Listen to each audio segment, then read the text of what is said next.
are rendering a dynamic list of widgets, but ideally this is being passed in through a Redux, right, as a state of the application. So instead of passing it as this hard-coded array, right, that is being passed from the parent course editor down to its children, instead we're going to create a reducer for that, right? So let's create a reducer. On the reducers, we'll create another file here, and this will be, we'll call it widget reducer. And we can establish here a constant widgets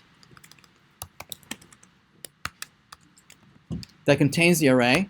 And then we can create here a function called widget reducer that is going to take as argument the current state, the initial state, right, will be perhaps widgets equal to widgets, and then the action. And then it's going to calculate the new state, the next state, based on the past state and the action. Yes? All right. Now, to be able to decide what it's going to return, it's going to probably use a switch that's going to compare, depending on the type of the action, right? It'll calculate, implement the finite state machine that will calculate the next state.